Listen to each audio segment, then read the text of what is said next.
రాజకీయాలకు సంబంధించి కొన్ని విషయాలు చాలా చిన్నవిగా పెట్టి థింగ్స్గా కనిపిస్తాయి. కానీ తరచి చూస్తే వాటి లోతుల్లోకి వెళితే అవి ఎంత పెద్ద విషయాలో వాటి వెనక ఎంత కుట్ర ఉందో మనకు అర్థం అవుతూ ఉంటుంది.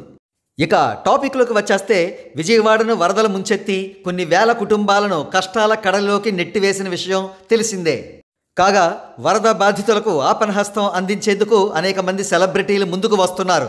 వారిలో లబ్ధ ప్రతిష్ఠులైన వారు సీఎం చంద్రబాబు నాయుడు గారిని కలిసి సీఎంఆర్ఎఫ్కు వారి డొనేషన్ అందజేస్తున్నారు. ఇక్కడ కనబడుతున్న ఫోటోలో బాలకృష్ణ గారు తన 50 లక్షల విరాళం చెక్కును చంద్రబాబు గారికి అందజేయడం మనం చూస్తున్నాం. విచిత్రం ఏమిటంటే యువ హీరోలైన విశ్వక్సేన్కు, సిద్ధు జొన్నలగడ్డకు కూడా సీఎం అపాయింట్మెంట్ దొరికింది. వారు తమ చెక్కులను సీఎం గారికి ఇవ్వడం మనం ఇక్కడ చూస్తున్నాం. ఇంత చిన్న హీరోలకు సీఎం గారు అపాయింట్మెంట్ ఎందుకు ఇచ్చారనే విషయంలో మనం ఆశ్చర్యపోవలసిన విషయం ఎంత మాత్రం లేదు. ఎందుకంటే ఈ హీరోలు ఇద్దరు కూడా ముందు నుంచి నందమూరి హీరోల భజన చేస్తున్నారు. బాలకృష్ణ గారికి, జూనియర్ ఎన్టీఆర్ గారికి వీరిద్దరూ డై హార్డ్ ఫ్యాన్స్ అన్నమాట.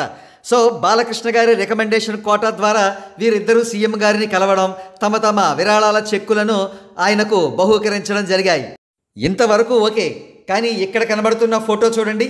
సుప్రీం హీరో సాయి ధరమ్ తేజ్ గారు నారా లోకేష్ గారికి విరాళం చెక్కును అందజేస్తున్నారు.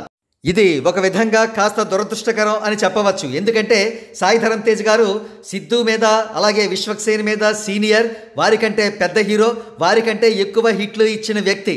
పైపెచ్చు ఈయనకు మెగా హీరో అనే ట్యాగ్ కూడా ఉంది.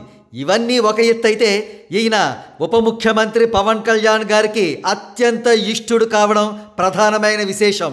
మరి ఇన్ని క్వాలిఫికేషన్స్ ఉన్న ఈయనకు సీఎం అపాయింట్మెంట్ లేకపోవడం ఏంటి? మరి చోద్యం కాకపోతేను? ఒకవేళ ఈయనే ఇంటెన్షనల్గా నారా లోకేష్ గారికే చెక్కు అందిద్దామని డిసైడ్ అయ్యారా? ఏమో, అదే నిజం కావచ్చు. కానీ ఇక్కడ ఆటోమేటిక్గా కొన్ని విషయాలు గుర్తుకు వస్తున్నాయి.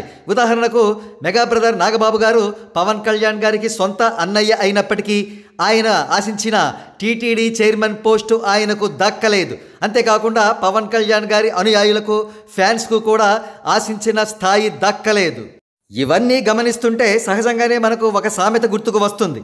ఓడ దాటేంత వరకు ఓడ మల్లన్న, ఓడ దాటిన తర్వాత బోడి Mallanna. What ever it is, ఎప్పటికైనా టీడీపీ తమ తప్పులేవో తెలుసుకుని పవన్ కళ్యాణ్ గారి విషయంలో ఆ తప్పులు పునరావృతం కాకుండా చూసుకోవడం చాలా మంచిది.